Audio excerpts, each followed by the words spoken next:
जहन दोस्तों, सभी को इंतजार है कि 8वें वेतन आयोग में हमारी कितनी पेंशन बढ़ेगी, हमारी कितनी वेतन बढ़ेगा, कौन कौन से भत्ते बढ़ेंगे, कब बढ़ेंगे ये पता है, किसका बढ़ेगा ये पता है, कितना बढ़ेगा ये। आज जी बिजिट्स ने एक सर्वे करके डाला है कि पे कमीशन दूसरे से लगाकर 7वें तक मिनिमम कितनी बढ़ोतरी हुई है और मैक्सिमम कितनी बढ़ोतरी हुई है। और मिनिमम और मैक्सिमम बढ़ोतरी से यदि आज के आंकड़े लगाते हैं तो मिनिमम फिटमेंट फैक्टर क्या होगा और मैक्सिमम क्या होगा, इसको विद एग्जाम्पल उसके हिसाब से फिर आपकी सैलरी कितनी बढ़ेगी और पेंशन कितनी बढ़ेगी, जैसा कि हम बोर्ड पे आपको बड़े आराम से समझेंगे और समझाएंगे। इन्होंने कहा है कि 8वें वेतन आयोग वेतन गणना पे लेवल 1 से 10 तक केंद्रीय सरकारी कर्मचारियों के लिए न्यूनतम यानी कम से कम कितना बढ़ेगा ये पक्का हो जाना चाहिए, जो आज तक के इतिहास में यानी 2000 सेकंड पे कमीशन आप समझ सकते हो, आज से लगा करके आप लगा लिए 60-70 पहले का। और उन्होंने कहा है और मैक्सिमम कितना है, हम एवरेज की भी बात करेंगे, मिनिमम की भी बात करेंगे, मैक्सिमम की बात करेंगे। जैसे उन्होंने कहा है कि 8वें वेतन आयोग की वेतन गणना केंद्र सरकार के कर्मचारियों के लिए संशोधित मूल वेतन मूल पेंशन का निर्धारण फिटमेंट फैक्टर के आधार पर किया जाएगा। चूंकि इसे तय होने में कुछ समय लगेगा, इसलिए हम पे लेवल 1 से 10 तक इस बात पर आज गौर करेंगे कि 8वें वेतन आयोग से हमें क्या उम्मीद हो सकती है।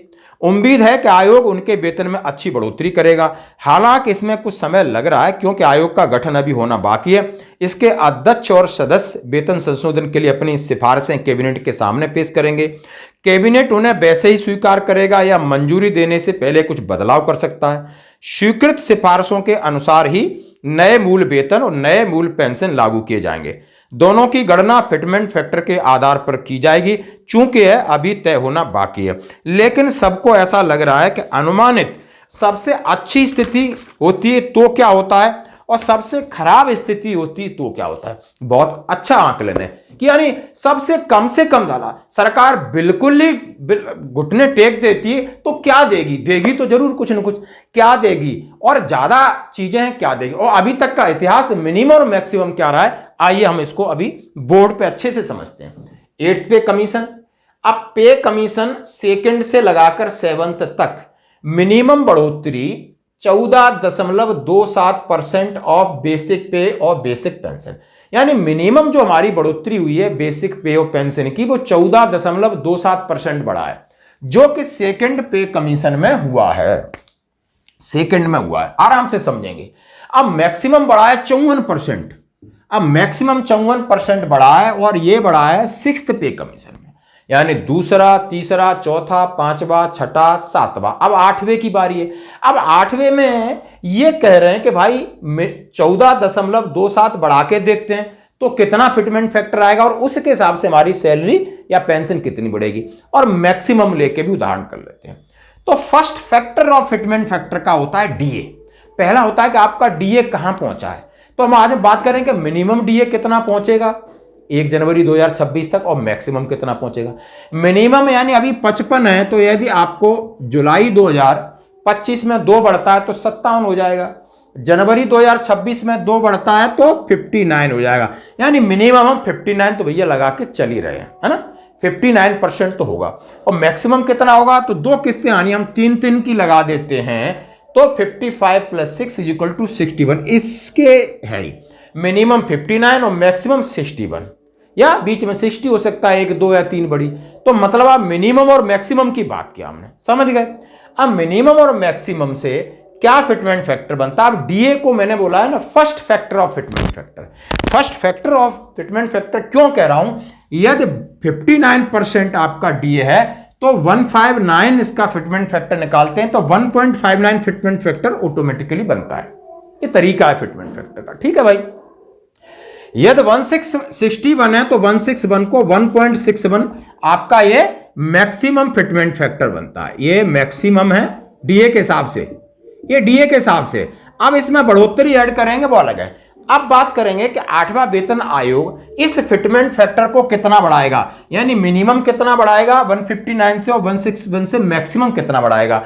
अब मिनिमम जैसा कहा है कि सेकंड पे कमीशन में 14.27 यानी 14.27 इंक्रीज हुआ था।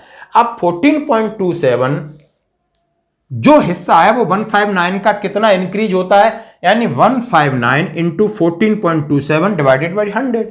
अब कितना, ये 14.27 निकला, 22.7 निकला, यानी राउंड ऑफ 23 निकला।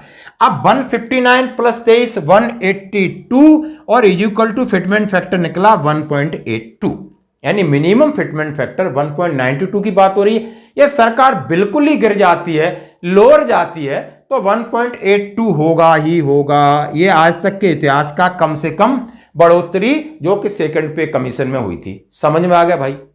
समझ में बिल्कुल आ गया होगा। मैं फिर रिपीट करता हूं कि 14.27 जो कि सबसे कम बढ़ोतरी होती है, सबसे कम DA 59 होता है, उसके साथ फिटमेंट फैक्टर 1.82 1.82 होता है। अब मैक्सिमम की बात कर लेंगे, फिर पे आएंगे। अब मैक्सिमम है, जैसे हमने कहा कि 61% है, उसका 161 है। अब मैक्सिमम बढ़ोतरी होती है 54%। अब 54% यानी 161 इंटू 54 डिवाइडेड 100 यानी 87 पॉइंट्स की बढ़ोतरी। 161 plus 87 is equal to 248, fitment factor 2.48, यानी ये फिटमेंट फैक्टर 2.48 निकला, जो मैक्सिमम है सिक्स्थ पे कमीशन का इतिहास है।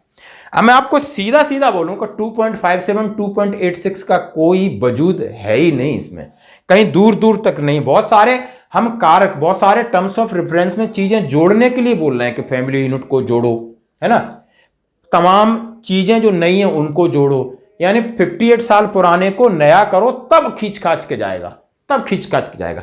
अभी आपने ये इतिहास देख लिया, ये सत्य है, कहीं भी परे नहीं है।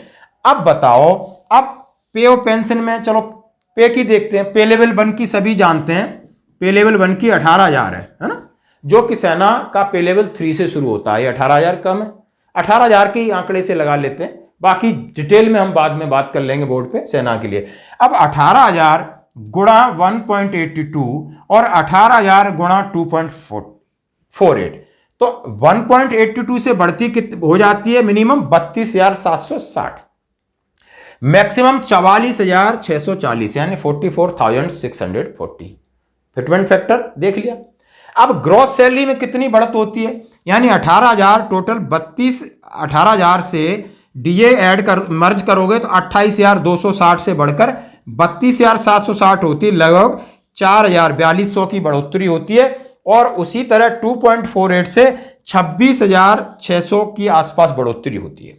यानी ये जो आंकड़े हैं, अब मैं ये नहीं कह रहा हूं न तो 1.82 फैक्टर हो और ना ही 2.4, तो बीच में क्या संभावना है, जो कि आपके फाइनेंशियल एक्सपर्ट्स कह रहे हैं, वो कह रहे हैं 1.92 हो सकता है, 2 हो सकता है, 2.08 हो सकता है, 2.25 या 2.28।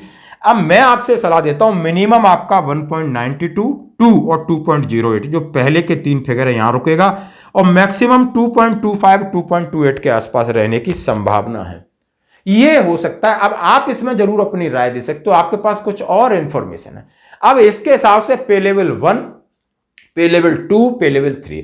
अब हमारे भाई, हमारे एक्स सर्विसमैन, हमारे सर्विंग सोल्जर पे लेवल 3 से शुरू होते हैं सिपाही, पे लेवल 4 में नायक, पे लेवल 5 में हवलदार, पे लेवल 6 में नायब सूबेदार, पे लेवल 7 में सूबेदार, पे लेवल 8 में सूबेदार मेजर, पे लेवल 9 में कोई नहीं, पे लेवल 10A 10B में लेफ्टिनेंट कैप्टन होते हैं। अब इनका संशोधित, यानी मैं यदि मिनिमम 1.82 करूं और मैं इधर 2.48 करूं, तो आपको सेपरेट हम ये बताएंगे कि पे कैसे बढ़ेगी, आपकी पेंशन कैसे बढ़ेगी, मिलिट्री सर्विस पे कैसे बढ़ेगी और आपको कितना फायदा होने वाला। ये सारा एक प्रेडिक्शन है। अभी जी बिजनेस ने किया, अभी फाइनेंशियल एक्सप्रेस करेगा, या कोई अर्थशास्त्री बड़ी बात आके लॉजिक तरीके से सामने रखेगा, लॉजिक तरीके से। ऐसे तो कई लोग छापते रहते हैं, रोज दिन भर छापते हैं। जहां कुछ लॉजिक समझ में आएगा हम आपके साथ जरूर शेयर करेंगे। धन्यवाद।